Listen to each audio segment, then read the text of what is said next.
लगातार शपथ ग्रहण समारोह था, उस दिन भी अटैक हुआ, अभी कल अटैक हुआ, उसका एनकाउंटर था, कैसे देख रहे हैं? देखिए कैसे और देखें, मैं समझता हूँ जो तीर्थ यात्रियों पे हुआ रियासी जगह पे, फिर आज सीआरपीएफ के जवान शहीद हुए। बार बार कह रहा हूँ, ये जो लोग शहीद हो रहे हैं हमारे अपने, इसके वे कहानी की ट्रेल छोड़ते हैं। आप क्या करेंगे? गृह मंत्री या रक्षा मंत्री आप जाकर के माल्यार्पण कर देंगे, आपकी इतिश्री हो जाती है, परिवार का चिराग बुझ जाता है। बड़ी बड़ी बात यूं सीना ठोक के बोलने से बात नहीं होती है। जमीन पे आपकी पहलकदमियां नाकाफी हो रही है। कब तक ऐसा होता रहेगा? ये सिलसिला खत्म क्यों नहीं हो रहा है? कहीं तो अकाउंटेबिलिटी तय होगी। Buck has to be stop somewhere. कौन है रिस्पॉन्सिबल? एक शपथ ग्रहण में है बैठे हुए, मैंने अभी तक प्रतिक्रिया भी नहीं देखी। ऐसे चलेगा देश? देश को महफूज रखना बड़ी जिम्मेवारी का काम है। ये बड़ी बड़े भाषणों से नहीं होता है, एक्शन से होता है। वहां आप चुप रहे। बात कर लेते हैं आज आंध्र वडोदरा के लिए, और शाम को मोहन चरण मांझी रहेंगे उड़ीसा के लिए, क्या उम्मीद रहेंगे इन सरकारों? नहीं, बेसिकली देखिए, शुभकामनाएं उनको। उड़ीसा में कई वर्षों के बाद परिवर्तन हुआ, तो जाहिर तौर पर पूरी नजर रहेगी, क्योंकि नवीन पटनायक जी के गुडविल में कोई कमी नहीं है। उनका गुडविल अपनी जगह। आप चुनाव जीते, कई वजह थी उसकी, लेकिन महत्वपूर्ण यह है दोनों के मुख्यमंत्रियों को, उनके मंत्रिमंडल को शुभकामनाएं। चंद्रबाबू जी के हाथ में बड़ी जिम्मेवारी है, न सिर्फ राज्य की बल्कि केंद्र की सरकार भी एक परिपाटी पे चले, माईवे और हाईवे पर ना चले, उसकी कुंजी भी उन्हीं के हाथ है।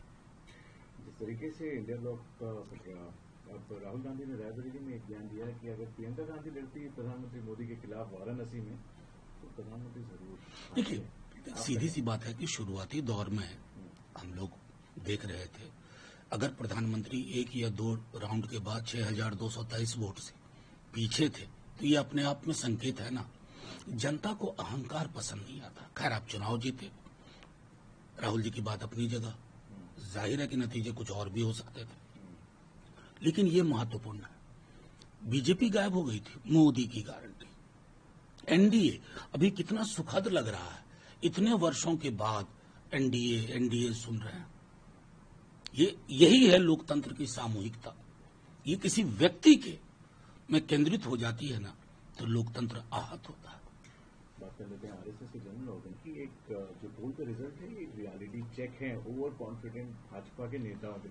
आरएसएस के ऊपर काफी बात हुई, जेपी का भी बयान था, और अब आरएसएस के ऑर्गेनाइजर में ये देखिए, कल मोहन भागवत जी का परसों या बयान और आज कल ये आलेख, दोनों एक चीज को इशारा तो करते हैं। हालांकि बहुत देर कर दी उन्होंने। जब भैंस मंगलसूत्र मुजरा हो रहा था इस देश में पहली बार, आरएसएस, आप कहते हो ना कि आप सांस्कृतिक संगठन हो, तो ये अब संस्कृति कैसे आप चलाने दे रहे थे? और कौन चला रहा था? प्रधानमंत्री जी चला रहे थे। झूठ बोले, शरिया कानून लागू होगा।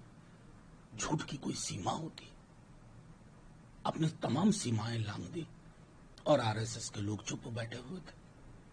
आपकी चुप्पी सहभागिता का प्रमाण है और कुछ नहीं।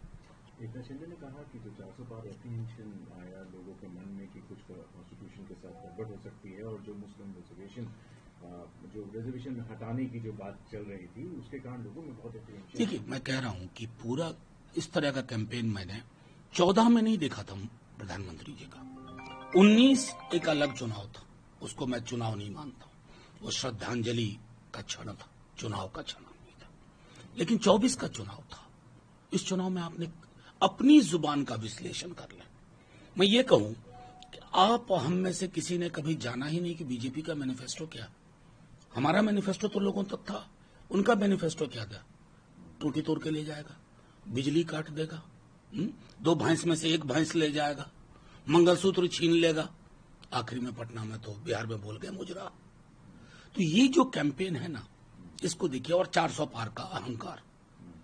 मैं सच कह रहा हूं कि अगर बहुत सारी जगहों पर चीजें उस रूप में ना हुई होती तो 240 का 140 भी नहीं पहुंचते। ये एक संदेश है कि भारतीय मतदाता को आप मूर्ख नहीं समझेंगे, उसके अंदर एक गजब रेजिलियंस है। दे फाइट बैक, और वो हुआ, और आपको ऐसी सरकार में तब्दील कर दिया कि आपको लाले पड़े हुए हैं, देखते रहिए।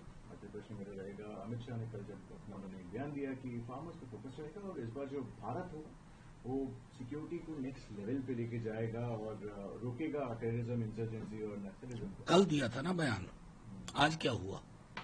बयान बहादुर लोग हैं ये लोग। एक ही चीज इनको आती है कि विपक्ष के लोगों को झूठे मुकदमे में कैसे जेल भेजो। आतंक को लेकर के इनके पास कोई ब्लूप्रिंट नहीं है।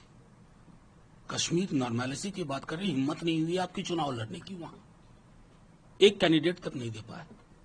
मणिपुर जल रहा, 1 साल से ऊपर हो गया, कल तो मोहन भागवत जी ने भी बोला।